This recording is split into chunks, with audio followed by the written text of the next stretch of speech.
Narcissists are manipulators. They love to figure out what your weak spots might be or what your vulnerabilities are, and they will try to figure out how to put you in a position where you're doing their bidding. It's what we call a narcissistic supply. And frankly, they don't particularly care what you think or feel.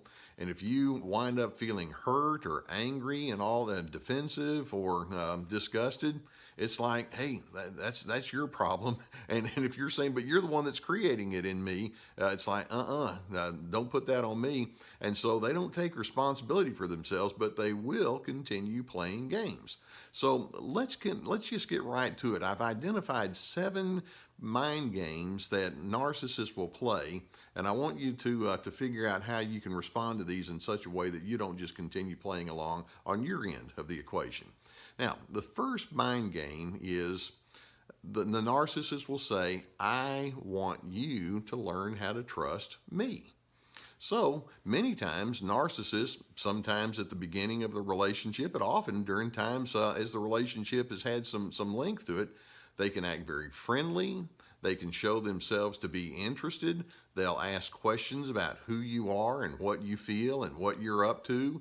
And they may say some very supportive kind of things to you. And you can think, man, this is really nice. This person is really into me. And so you open up and you talk with them about who you are and what you feel. And they can just say, yeah, tell me a little bit more about that. Well, in a healthy relationship, ideally, that's exactly what we want to do. But with the narcissist, it's a mind game. It's like, well, what I'm going to do is I'm going to get you to pour out your heart and soul. And by the way, you'll notice they won't do it in reverse, or if they do, it's of a pseudo nature. I want you to pour out your heart and your soul to me because I'm taking notes. And I'm going to start figuring out, where you hurt or what your needs are, and it's going to come back a little later on, and it's going to bite you. But many times these people can start out by being very trustworthy and friendly and on your team. A second mind game that these people can play is they can begin to establish an upper hand over you. Once they kind of bring you in and they let you presume that they're pleasant and friendly and on your side, you'll notice a certain criticism starts coming in. Why did you do it that way? Or I don't think you should have said it this way. Or no, you shouldn't have done this. I'm right and you need to listen to what I have to say. Or I can do that better than you. Or I know more than you. Now, they may not say it that way, but that's kind of the way they come across. And so as you get to know the narcissist, you find that these people are quite self-confident and they have an inflated sense of their own sense of correctness. And then if you try to speak in anything different, it's like, well, no, I don't need to listen to you. Just pay attention to me. They can drop back to game number 1. And it's like, you just need to know, I look at life a whole lot better than the average person out there. You're going to have to trust me. Now, a third mind game that they play with you as you get to know them and as you get to be pulled more and more into their confidences, they begin to instill fear in you. They like it when you fear them. Now, they can be very stubborn. They can be very judgmental. They can offer strong emotion, and some of that criticism that they might originally start out with becomes hard anger. And you can get to the place to where you think, well, if I tell them this about myself, or if I reveal that truth about me, they're going to blow up at me. They're going to get mad. So I just need to lay down my preferences and do what they tell me to do, because I don't want to have to deal with all of the difficulty. And I've had some people that have talked with me who in many other respects are very confident people themselves, but they've told me, it's like, well, with a narcissist, forget it. It's not worth it. If I try to show my uniqueness and if I try to express myself for what I am, it's just going to create more problems that it solves. And that's the fear that's kind of been put on the inside of them, and it's seeped in to where it becomes a part of their response style. Well, a fourth mind game is they can sabotage you behind your back.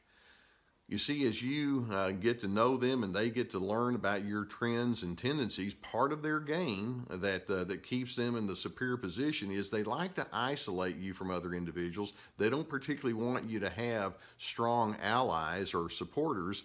And so many times these people will speak about you without you even realizing it, and it tends not to be very flattering. For example, let's suppose that it's a family setting and that narcissist talks to some of your relatives who may have just given you a compliment, and the narcissist may say, well, I know that you are impressed by thus and such that this person did, but actually behind the scenes, there's quite a few other things that you just don't know. And then they go into a story about how you blew it, or you made a mistake, or you did something wrong, or you said something about them. But in doing so, they're trying to keep people from having too much of a strong confidence in you. Why? Because that keeps them in the superior position. And so sabotaging other people in their relationship with you keeps them elevated, and then it keeps you beholden to them because you have fewer and fewer people that perhaps know and understand you, because the narcissist is tripping it all up. A fifth mind game is they'll find your flaws and then hold it against you. Now, many times, as part of their trust me kind of mentality, you might actually go so far as to say, well, years ago, I made this mistake, or I had this blunder, or I've never really told anybody, but I kind of blew it in this circumstance. And they can seem in the moment to be very understanding of you, but then later on, when they feel like they need to score some points, they may come back and recall the flaw that you exposed to them, and they'll say, I know what your character's like, and I know who you are, and you're not nearly as good as you think you are. Do you remember that thing that you told me about that happened 2 years ago? And they can go into all of that. And when you say, well, wait a minute, I thought I was talking with you in a way that was part of a loving and accepting exchange, well, you realize that's not the way they work. When they say, talk with me about who you are, it's a game, and they're collecting data. And then if there's any need for them to forgive you, let's suppose you said, I did something and, it had some negative repercussions on you. Oh, they will not forgive you, because it's like, oh, I have that many more cannonballs against you that I can shoot at you. And so that's the way they operate. Now, a sixth mind game that a narcissist will play is they often portray themselves as a victim. They need to come across as being blameless. They need to come across as being somebody that has very good intentions. And so if there is something about them that goes wrong, let's say they've made a miscalculation or something happened that they feel embarrassed about, instead of saying, yeah, I kind of blew it, what they'll do is they'll say, well, if something negative happened originating from me, the reason is because this person over here did it to me. And I would never have made this mistake had this other individual done their fair share of the job. And so they just kind of go into a blame game. They have to have somebody that they can pin their mistakes on, and that person can be you.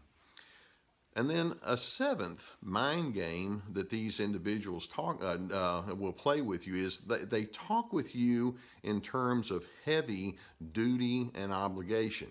They speak with you as if life is one long list of rules and regulations. I refer to it as the imperative style of thinking. You have to, you must, you've got to. And then when you say, well, I don't want to do things because I have to, they'll just double down. Well, you've got to anyway.